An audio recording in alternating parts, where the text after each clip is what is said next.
Buenas.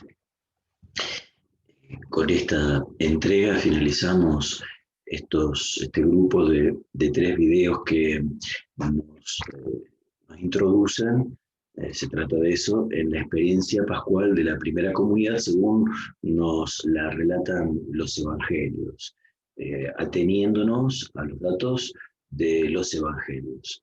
En este bloque vamos, primero de todo, a encontrarnos con ese encuentro personalísimo de Jesús con María Magdalena. Los primeros encuentros podríamos decir que son como más oficiales, tienen que ver con toda la iglesia. En cambio, ahora el Evangelio nos presenta un encuentro muy personal. Finalmente, la revelación de Jesús es para toda la humanidad, pero también para cada uno. Y el encuentro con María Magdalena lo hace presente. Y vamos a terminar con algunas consideraciones, cosas que podemos aprender, que descubrimos, que entresacamos de los textos del Evangelio, como enseñanzas que en los Evangelios están de modo simbólico, que nosotros vamos a tratar de descubrir de modo más claro. Para eso vamos a hacer como otras veces, vamos a compartir una presentación y la encontramos en el capítulo 20, según San Juan, a continuación del texto que habíamos compartido juntos anteriormente, que era cuando María Magdalena encuentra el sepulcro vacío, cree que se han robado el cuerpo de Jesús, sale corriendo, busca a Pedro, a Juan, estos a su vez van. Juan llega primero, Pedro llega después, pero el discípulo a quien Jesús amaba, vamos a ser exactos, así como lo nombra el Evangelio, se detiene y lo deja pasar primero.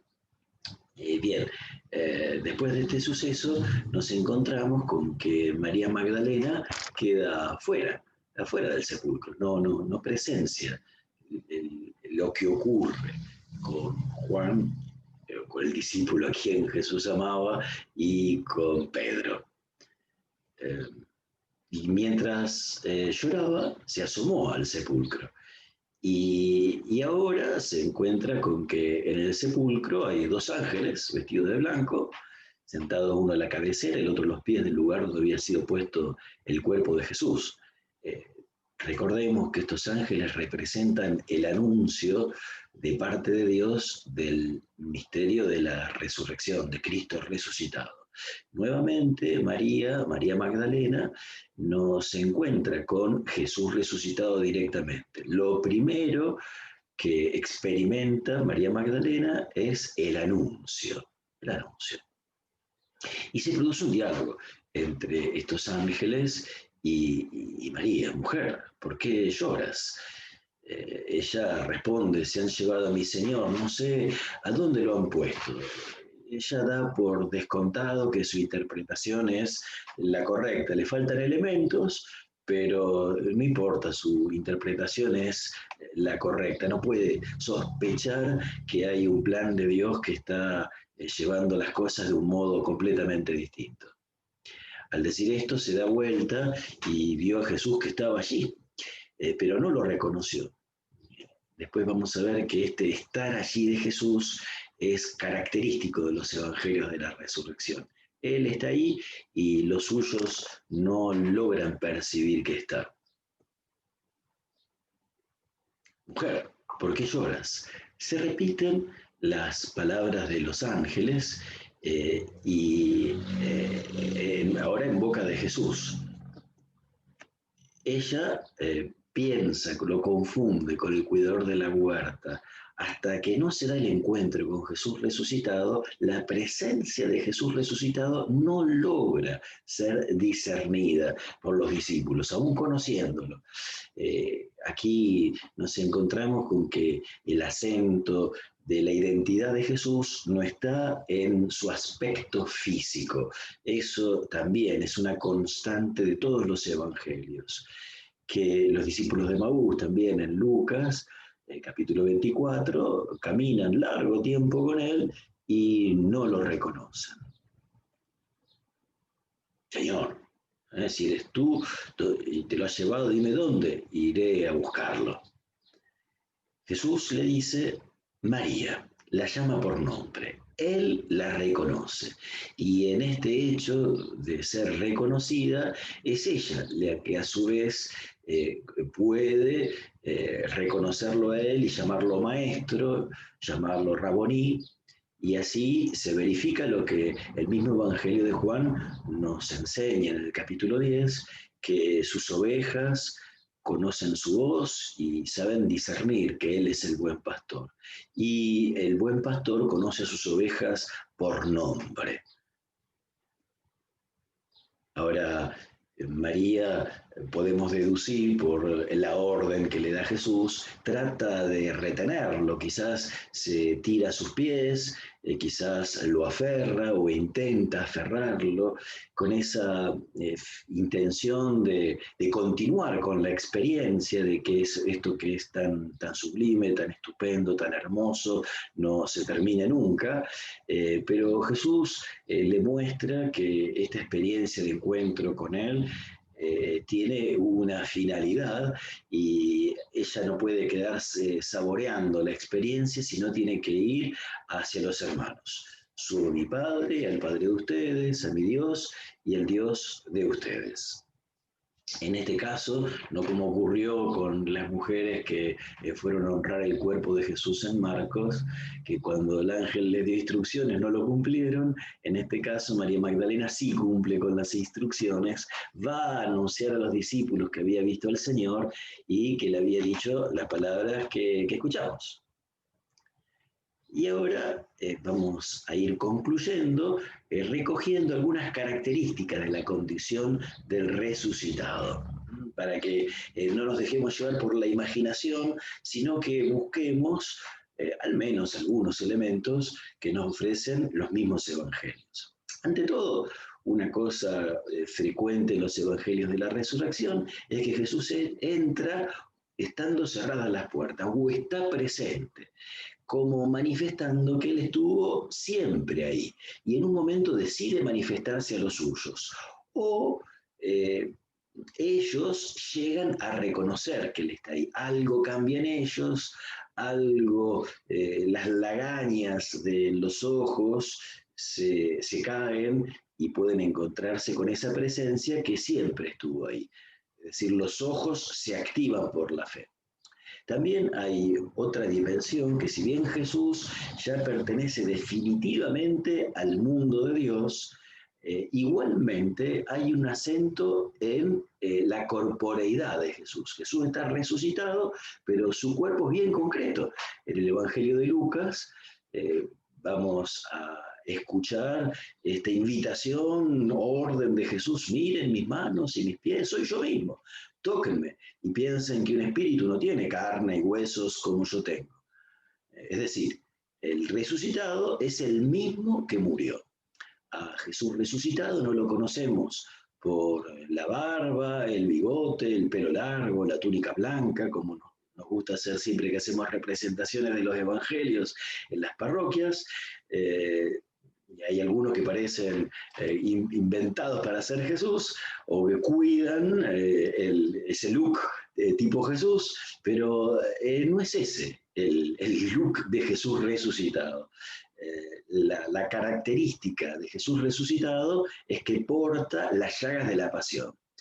Si vos querés reconocer a Jesús resucitado, lo encontrás porque lo reconoces porque es aquel que lleva las marcas de la pasión. Ya está glorioso, ya está con el Padre, pero no se ha perdido la pasión. Otro acento en la corporeidad de Jesús es que come con sus discípulos. Nuevamente, si bien Él vive para Dios, su cuerpo participa de la resurrección. Esto en una recapitulación final lo vamos a retomar. Y un elemento importantísimo, y es el rol del resucitado como aquel que comunica el Espíritu, y el Espíritu que es de reconciliación. Jesús les dice de nuevo: la paz esté con ustedes, como el Padre me envió a mí, así también yo los envío a ustedes. Al decirles esto, sopla sobre los discípulos y añade: reciban el Espíritu Santo. A los que ustedes les perdonen los pecados, les serán perdonados; a los que ustedes se los retengan, les serán retenidos. La tónica de la resurrección, de los evangelios, el talante de estos evangelios, es que hay encuentro de paz y de reconciliación. El resucitado podría haber dicho: bueno, ahora yo he triunfado, y ustedes, ¿qué hicieron? ¿Cómo me acompañaron en la cruz? Podría haber reproche, reclamos, y no hay nada. Siempre les trae paz, alegría, alegría en un segundo momento, porque al principio generalmente les da un susto, y después les comunica su Espíritu Santo. Como te había prometido, vamos a precisar lo que no es la resurrección. La resurrección de Jesús no es un revivir, es decir, volver a la vida terrena como antes. Esto había ocurrido con Lázaro. Lázaro volvió a la misma vida que tenía antes. También el hijo de la viuda de Naín, ¿te acordás cuando iba esa procesión que salía del pueblo con esta mujer que lloraba desconsolada? Y Jesús le devuelve la vida. O también la hija de Jairo. En todos estos casos, las personas vuelven a la vida ordinaria, pero para después morir. Tampoco se trata solamente de la inmortalidad del alma. Esto lo creían los griegos, y hoy en día muchas personas creen en la inmortalidad del alma, incluso muchísimos cristianos creen solamente en la inmortalidad del alma. Pero esto para los cristianos es una resurrección a medias. Para los cristianos, el cuerpo también participa. En Jesús, la humanidad de Jesús, el cuerpo de Jesús ya está glorificado. En nosotros, cuando muramos, no se produce inmediatamente esa resurrección del cuerpo, al menos teológicamente hablando. No pensemos antes o después como algo temporal, sino que esta resurrección del cuerpo, teológicamente hablando, se va a producir en la resurrección final. Pero, como dice Job, sin sospechar la verdad de lo que anunciaba, con mis ojos veré a Dios. Tampoco es la reencarnación, que hoy en día por la onda New Age nos encontramos con muchas personas que creen en la reencarnación, como si fuese algo del Evangelio. Esto está bien, nosotros respetamos las creencias del hinduismo, del budismo, que estas son tradiciones muy antiguas para ellos, la transmigración del alma a un cuerpo distinto, pero aquí no, nos encontramos con que el cuerpo de Jesús es el mismo. Él dice: yo soy el mismo. Mucho menos un recuerdo vivo de Jesús, como si los discípulos, los apóstoles, nostálgicos, extrañándolo mucho y no queriendo perderlo, entonces hacen un recuerdo vivo para que él siga. No es así. No es que Jesús resucitado es hecho presente porque los discípulos lo querían mucho. Es al revés. Jesús resucitado irrumpe libre y poderosamente en la vida de los discípulos y los convoca a la fe, un poco de prepo. Similar, tampoco es una realidad inventada por los discípulos, una especie de fraude u alucinación. Al contrario, cuando leemos los evangelios, vemos que no se lo pueden creer, no entienden qué está pasando, no saben qué tienen que hacer, no saben cómo reaccionar a las órdenes de los ángeles del mismo Jesús. Y está lejos de ser una experiencia serena, estática, es toda una revolución.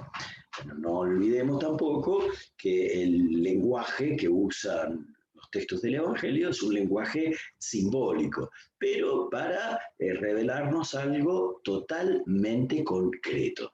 La resurrección de Jesús, según los Evangelios, es más real, más concreta, por decirlo así, que vos y que yo. Eh, terminando esta presentación, en el final del capítulo 20, según San Juan, el primer final, cuando Tomás, ¿te acordás? Aquel que dice, si no veo la marca de los clavos en las manos, si no pongo la mano en su costado, no creeré. Bueno, en el capítulo 20, versículo 28, Jesús le muestra a Jesús, a Tomás, las llagas de sus manos, el costado, y Tomás exclama, Señor mío y Dios mío. Aquí para ilustrar pongo el cuadro famoso del Caravaggio, un pintor que le gusta mucho a nuestro Papa Francisco. Él siente el llamado a Mateo, pintado por el Caravaggio, fue como muy característico de su vocación y de su entrega. Acá lo vemos a Tomás que sigue sin creer y tiene que meter el dedo en la llaga. El relato evangélico nos hace pensar que la cosa no va por ahí. Un hombre que pega el grito, Señor mío, Dios mío, no es alguien que sigue viendo a ver si tiene que poner la mano en la llaga. Y Jesús exclama, porque ves, crees, bueno, felices los que crean sin haber visto. Y dicho esto, se produce la conclusión del capítulo 20, porque después la comunidad de Juan, los discípulos de Juan, van a escribir un capítulo más, también con una conclusión muy parecida. Y estas conclusiones nos dicen que Jesús hizo muchos otros signos que no están relatados en este libro, y que estos han sido escritos para que quienes lean puedan creer y creyendo tengan vida en el nombre de Jesús. Bien, esta es la finalidad de los evangelios y por supuesto que nosotros no podemos nunca olvidar esa finalidad con la cual fueron escritos. En este caso, esta presentación se une a la finalidad de los evangelios. Ojalá que esta presentación ayude al encuentro con Jesús resucitado, pero que por lo menos quizás pueda llegar a ser un camino y contribuir a un camino personal de encuentro con Jesús a través de los textos bíblicos. Muchas gracias.